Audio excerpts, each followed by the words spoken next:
한국강해설교학교 전문목회연구원이 오바마 세계 비즈니스 미션 아카데미를 열었습니다.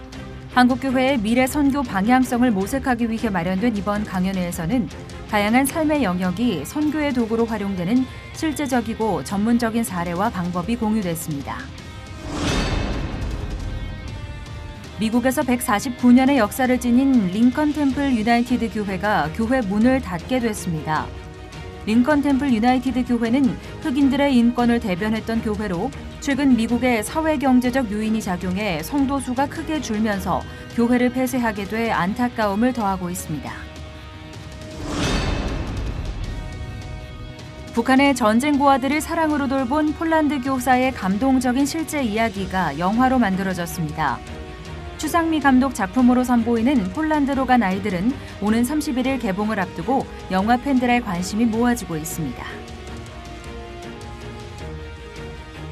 여러분 안녕하십니까? 경찰청에 따르면 최근 PC방 살인 사건처럼 특별한 이유 없이 순간적인 분노로 살인까지 이르는 경우가 연간 400건에 달한다고 합니다. 수치만으로 본다면 하루에 한 건 이상의 살인 사건이 분노 조절 장애로 일어난다는 건데요. 아픈 시대를 살아가고 있습니다. 깨지고 상한 심령들마다 하나님의 위로와 사랑이 부어지도록 기도해야겠고 특별히 곁에 있는 이들과 마음을 나누는 시간도 꼭 마련했으면 좋겠습니다.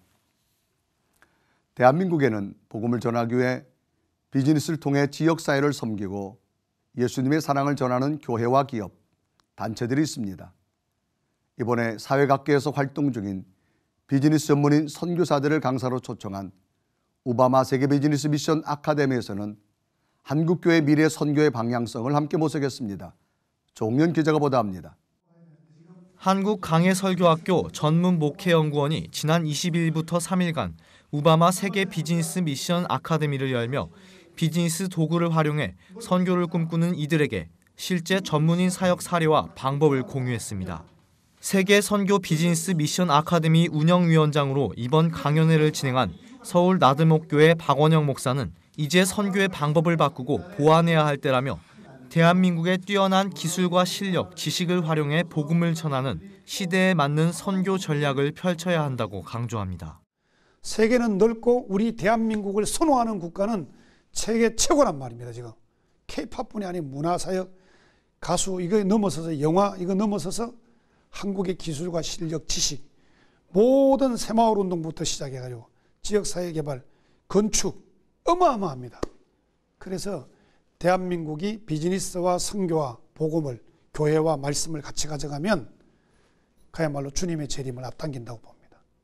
교회의 지역사회 섬김을 비롯해 요식업, 건축과 NGO 사역 등 사회 다방면에서 이루어지는 선교 활동을 소개한 이번 프로그램에서는 인천시 복지협의장으로 활동 중인 서인천교회 이두영 목사가 정부의 지원을 활용한 지역사회 복지목회법을 공유했습니다. 이 목사는 사회복지라는 것이 우리 주변 가까이에 있고 섬기고 나눌 수 있는 방법은 무궁무진하다며 지역사회를 위해 일하고자 할 때 정부도 적극적으로 도와줄 수 있는 수많은 길이 있다고 밝혔습니다. 또한 그는 남들이 하니까 따라하는 사회복지가 아닌 적극적으로 다양한 정부의 지원 정보를 모아 효과적인 선교 방법을 모색해야 한다고 말합니다. 정부는 지금이라도 뭔가를 누군가가 하려고 하면 도와줍니다. 도와주는데 사실은 우리가 정보가 없어요. 몰라요. 성공한 비즈니스 선교사가 돼 위대한 꿈과 비전으로 세계 복음화를 위해 앞장서는 일. 참석자들은 이번 아카데미를 통해 새로운 선교 비전을 함께 공유했습니다. C채널 뉴스 조홍현입니다. 전 세계적으로 전도가 제한되고 선교사들을 추방하는 국가가 점차 늘어나고 있습니다. 이런 가운데 선교사들과 평신도들이 한자리에 모여 복음의 의미를 되새기는 의미 있는 시간이 마련됐습니다. 2018 명성교회 선교사대회 김효정 기자가 다녀왔습니다. 각양각색의 전통의복을 입은 선교사들이 각 나라의 깃발을 들고 입장합니다. 브라질 소수민족인 바나와 부족의 언어로 된 성경 전체를 25년 만에 처음으로 번역한 강명관 선교사는 기도와 눈물의 산물을 주님께 봉헌합니다. 2018 명성교회 선교사 대회에는 총 31개국에 파송된 80여 명의 선교사들이 참석했습니다. 하나님 주신 능력으로 사명을 감당하면서도 고국을 향한 그리움과 때로는 외로움과의 사투를 이어나가야 하는 선교사들은 큰 위로와 안식을 얻습니다. 멀리 타지에서 참 아무것도 아닌 저희들이 감히 주의 일들을 감당하고 있습니다. 모든 것이 하나님의 은혜이고 무엇보다 늘 기도와 또 사랑으로 후원하는 우리 명성교회와 또 목사님들의 귀한 사랑을 잊지 않고 있습니다.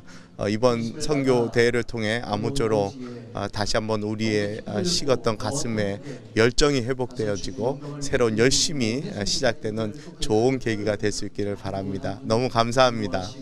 예, 우리 멕시코는 천주교 국가지만은 그래도 많이 이제 개신교가 부흥되는 가운데 있습니다. 자, 이 모든 것이 우리 명성교회가 기도로서 인도해 주심으로 이런 일이 가능한 줄로 믿습니다. 너무너무 감사하고 선교대에 참석해서 행복합니다. 김삼환 원로 목사는 설교를 통해 하나님께서 대한민국 그리고 명성교회를 사용하셔서 복음 전파의 가장 귀한 사명을 감당하게 하셨다며 이렇게 많은 선교사를 오랜 기간 섬길 수 있었던 것은 주님의 은혜이며 성령의 역사라고 말했습니다. 총 64개국 238가정 439명. 전 세계적으로 기독교에 대한 탄압과 세계관 전쟁에 시달리고 있는 지금 대한민국을 들어 사용하시고 명성교회를 통해 일하시는 하나님의 능력이 세계 선교의 역사를 다시 쓰고 있습니다. C채널 뉴스 김효정입니다. 이어서 그 밖의 교교 소식 전해드립니다. 법원의 가처분 취소로 복귀한 전명구 감독회장이 지난 24일 기독교 대한감리회 본부에서 기자들과 만나 복귀 소감과 감리회 정상화에 대한 뜻을 밝혔습니다. 전 감독회장은 기감 내부 문제가 세상 법정까지 가서 심판받은 상황이 벌어진 것에 대해 감리회를 책임지는 감독회장으로서 도의적인 책임을 통감한다며 법원의 결정을 감사한 마음으로 받아들이고 감리교회가 다시 어려움을 당하지 않도록 최선을 다할 것이라고 전했습니다.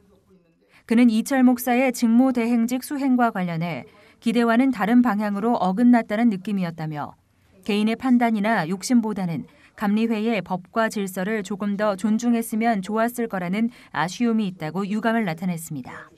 기감은 이미 결정된 제33회 총회 일정을 바꾸지 않고 오는 30일부터 이틀간 인천 계산중앙교회에서 진행하기로 하며 정해진 일정에 따라 교단 정상화에 박차를 가할 계획입니다.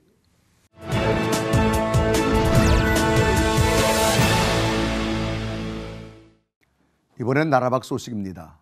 세계 최대의 난민 수용소가 있는 곳이 케냐라는 것을 아는 사람은 드물다고 합니다. 이렇게 케냐 난민 캠프의 규모가 커진 이유는 아프리카와 중동 지역의 난민들을 모두 수용하고 있기 때문이라는데요. 케냐에서 전해온 소식입니다. Getting clearance to visit the camp is not easy. After weeks of waiting, the Kenyan government gave CBN News the green light to land on a dirt airstrip in the middle of a parched and barren desert. 270 miles northeast of Kenya's capital city, Nairobi. You land there, you get in a car, and you start driving on a dusty road. There is no tarmacked road. Some mountains off in the distance. So you're stuck in the middle of a desert with nothing. Purely nothing. Welcome to Dadaab, the world's largest refugee camp. And they live in these camps, which are essentially makeshift camps. Dome-like huts made from sticks and plastic sheeting dot the arid landscape. The climate is brutal, hot all year, with hardly a drop of rain. American aid worker Christopher Hoffman works in Dadaab. The food, the education, the hospitalization, the medical care, everything, the water, the toilets, everything is provided to you. Ibrahim was 20 years old when war disrupted life as he knew it. We were forced to flee from Somalia across the border into Kenya, and this is where we ended up. He hoped his stay here would be short-lived, a temporary place to wait out the violence. That never happened. Now, 25 years later, with 17 children, 4 grandchildren and 2 great-grandchildren, Ibrahim, like so many others here, has witnessed multiple generations of families growing up in Dadaab. When the camp opened back in 1992, it was only supposed to hold about 90,000 people. Well, today, nearly 25 years later, more than 340,000 refugees call this place home. The majority of them Somalis fleeing civil war. They've lost their homes, they've lost their families and their communities. Teresa Angaro is with an UN agency that oversees operations in Dadaab. Her group, in partnership with other aid agencies, provides refugees with food, water, healthcare, and education. For all the difficulties, Angaro says, this is the safest place that the refugees can go to and the place that they have now, that they now call home. But that's about to change. The Kenyan government wants to close the camp and send Somali refugees like Muhammad, who runs an ice-making factory in the camp, back to their war-torn homeland. As you can imagine, he's nervous about returning. Somalia is still in the middle of an Islamic insurgency that hasn't recovered from decades of conflict. Nothing has changed there. It is still a dangerous place. Authorities want to shut the place down because they believe it's a center for recruiting Islamic terrorists. Kenya government has expressed concerns about security, mostly terrorism, following various attacks in the country. For now, Ibrahim tries to give his family hope, but knows the future ahead is uncertain. I'm thankful that Kenya has hosted us for the last 25 years, but it's going to be a big mistake to return us to a war zone. It's like throwing people into a fire. 미국에서 149년의 역사를 보유하고 있던 링컨 템플 유나이티드 교회가 최근 마지막 예배를 드렸다는 소식이 전해졌습니다. 미국 국제도시 선교회 김호성 목사님 전화 연결해서 관련 말씀 나눠보겠습니다. 자, 목사님, 먼저 링컨 템플 유나이티드 교회가 어떤 교회인지 소개 좀 부탁합니다. 네, 링컨 템플 유나이티드 교회는 워싱턴 DC의 북쪽에 있는 교회이고 상징적인 미국 흑인들의 교회입니다. 노예 제도로부터 해방이 되고 난 이후에 링컨을 기념하는 노예 해방을 기념하는 그런 교회로 워싱턴의 흑인들이 세운 최초의 교회입니다. 이 교회는 1960년대는 흑인들 인권운동이 중심지였기도 합니다. 그런 오랜 역사를 간직한 교회가 마지막 예배를 드렸다는 게 너무 안타까운데요. 왜 이렇게 된 건가요? 네, 두 가지 큰 이유가 있을 수 있습니다. 워싱턴 시내는 놀랍게도 백인들이 많지 않고 거주자들은 흑인들이 중심인데요. 어떤 얘기가 있는가 하면 10년 전에는 퇴근 시간이 지나고 나면 워싱턴에는 백악관의 대통령과 흑인들만 사는 도시다. 이런 우스갯소리도 있었습니다만은 10년 전부터 워싱턴 근교의 버지니아주에 제2의 실리콘밸리가 들어오면서부터 전 미국 50개 주로부터 젊은 프로페셔널 잡을 가진 인구가 집결이 되면서 워싱턴의 부동산 가격이 폭등하게 되고 흑인들은 이제 외곽으로 밀려나가서 흑인들 중심들 도시가 백인들의 도시로 변환되었기 때문에 이 흑인 교회가 상대적으로 교인 수가 감소하게 되었고요. 두 번째는 미국의 현재 그 급진적인 레디컬 혁명, 즉 인본주의 혁명으로 말미암아 젊은이들이 교회를 떠나고 예수님을 믿지 않기 때문에 또 크리스찬 인구가 감소할 수밖에 없었습니다. 그런데 이 교회는 노예 해방 이후에 많은 흑인들이 워싱턴 DC로 모이면 안전을 보장받을 수 있다 하여 워싱턴으로 149년 전에 이분들이 세운 상징적인 교회라고 할 수 있습니다. 미국의 흑인 중심적인 교회입니다. 이런 교회가 문을 닫게 된 것이 너무나 역사적으로도 슬픈 일이라고 생각됩니다. 네, 지금 말씀해 주신 이유들이 미국 교회 전반에도 영향으로 작용할 것 같은데 어떻습니까? 네, 그렇습니다. 현재 미국에는 38만 개의 교회가 있다는 통계가 있었습니다. 그런데 하루에 약 100개의 교회가 문을 닫고 있다는 보도가 있습니다. 그러니 앞으로 10년 지나면 통계적으로 계산하면 36만 개 이상의 교회가 문을 닫게 되는 이런 때에 우리 이제 예수 믿고 이민 가서도 새벽부터 기도하는 우리 코리안들이 이제 미국의 회복을 위하여 우리에게 복음을 전해준 이 강대국의 회복을 위하여 일하며 기도해야 하고 전도해야 될 때가 왔는데요. 그 일을 위해서도 기도해 주시기를 바라겠습니다. 네, 미국 교회뿐 아니라 한국 교회와 전 세계 교회가 함께 기도해야 할 일인데요. 세계 곳곳의 복음의 능력이 회복되도록 저희도 함께 기도하겠습니다. 목사님 말씀 감사합니다. 네, 감사합니다.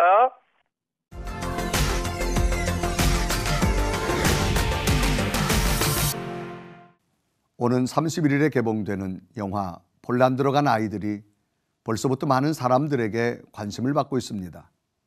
북한의 전쟁 고아들을 사랑으로 품었던 폴란드 선생님의 위대한 사랑이 영화로 만들어진 거라고 하는데요. 바로 그 영화를 만든 추상미 감독 테마 인터뷰에서 만나봤습니다. 안녕하세요. 반갑습니다. 저는 추상미입니다. 저는 그냥 하나님을 열심히 믿는 성도고요. 20년 동안 배우로 살다가 최근에 이제 감독으로 전향을 해서 작품 하나를 만들고 또 여러분께 소개해 드리려고 이렇게 여러분 앞에 섰습니다. 최근에 2년 동안 제가 다큐멘터리를 제작하고 연출을 해서 개봉을 앞두고 있습니다. 20년 동안 배우로 활동하다가 최근에 이제 감독으로 전향을 해서 만든 첫 장편 다큐멘터리를 준비하고 있습니다.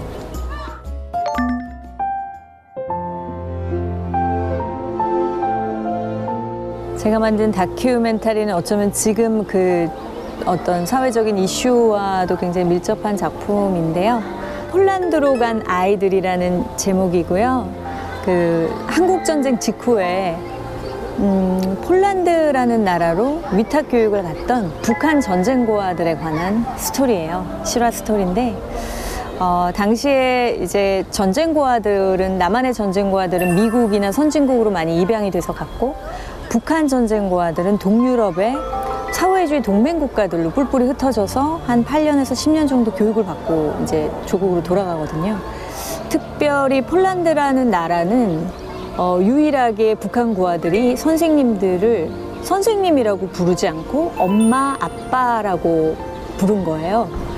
그래서 저는 그 폴란드의 어떤 자료를 제가 넘겨받아서 그 자료를 막 읽으면서 그런 부분이 너무 감동적이어서 도대체 이 교사들과 아이들이 어떤 관계를 맺었었을까라는 게 이제 궁금해서 추적해 나가기 시작했고 거기서 이 교사들이 이제 자신들이 겪은 전쟁의 상처, 그러니까 북한 전쟁고아들의 나이에 본인들도 2차 대전의 전쟁의 상처를 겪은 거죠.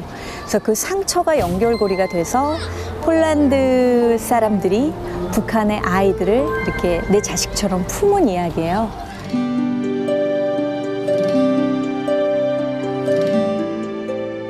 조금씩 이제 궁금해지는 거예요. 그래도 내 인생에 하나님 어떤 계획이 있을 텐데 앞으로 난 어떻게 살아야 하나 그러면서 주님 앞에서 기도하면서 질문하기 시작했거든요. 그때 이제 하나님 들려주신 메시지가 있었는데 그것이 네가 하나님의 나라를 하나님 나라의 예술가가 되어라. 그리고 주님이 어떤 시대별로 어떤 시즌별로 전달하고 싶은 이 세상에 혹은 주님 믿는 백성들에게 그 메시지를 작품에 녹여내서 담아내는 그런 작품을 만드는 예술가가 되어라라는 소명을 주세요.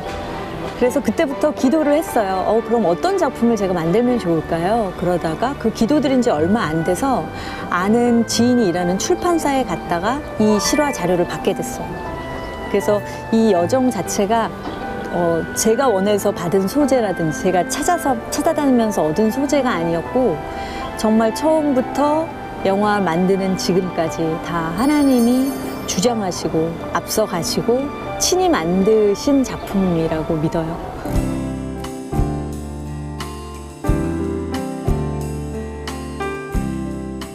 이 소재로 극영화를 준비하고 있었어요. 2015년부터 리서치도 하고 그래서 이제 극영화 시나리오를 한 3고 정도를 쓰다가 시나리오를 더 디테일하게 쓰기 위해서 직접 현장에 이제 헌팅 장소도 가서 봐야 되고 생존 교사들의 인터뷰 또 리서치하기 위해서 폴란드로 가려고 하는데 이 폴란드 교사들의 연세가 지금 뭐 85 그리고 90줄이 넘으신 분들도 계시고 생존해 계신 분이 얼마 안 되는 거예요. 그래서 이걸 제가 시나리오를 쓰기 위한 어떤 인터뷰 용도로 너무 아깝다. 그래서 이걸 역사적인 실화고 많은 분들에게 알려지지 않은 사실이라서 이걸 좀 팩트로 기록을 해야겠다. 그래서 그러려면 이제 다큐멘터리라는 장르가 가장 적합하다는 생각에 이렇게 좀 빠른 시일 안에 지원을 받아서 폴란드에 촬영을 가게 됐어요. 그래서 재작년에 촬영을 갔고 이제 앞으로 개봉을 기다리고 있습니다.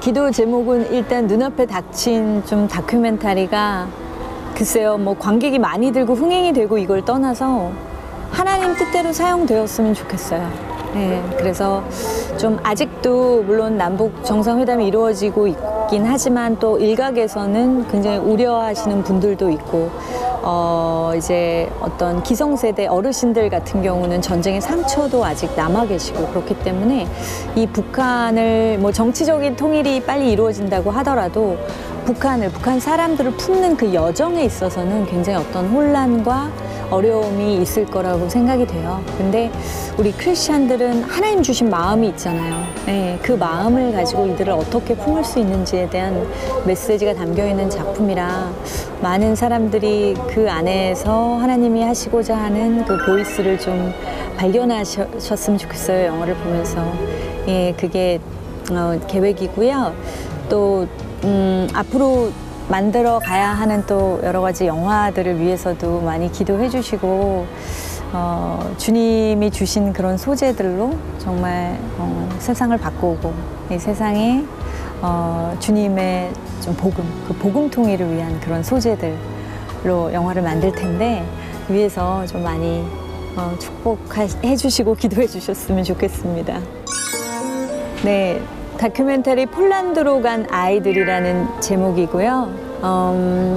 그리스도의 사랑으로 그리고 본인들이 겪었던 전쟁의 상처로 인해서 북한 아이들에게 엄마 아빠가 되어준 선생님들의 이야기예요. 이 이야기 보시면서 정말 우리 사회의 소외된 이웃들, 난민들, 탈북민들 이들을 향한 그리스도의 사랑이 정말 우리 성도님들 마음속에도 새겨질 수 있는 그런 영화가 되기를 바랍니다.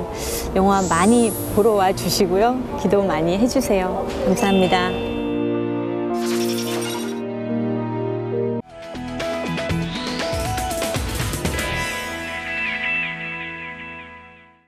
보다 나은 인간관계를 위해서는 해결사가 아닌 안내자가 돼야 한다고 합니다. 물이 익는 가을처럼 성숙한 인간관계를 위해 우리도 서로에게 그런 안내자의 역할을 할 수 있었으면 좋겠습니다. 오늘 순서는 여기까지입니다. 시청해 주신 여러분 고맙습니다.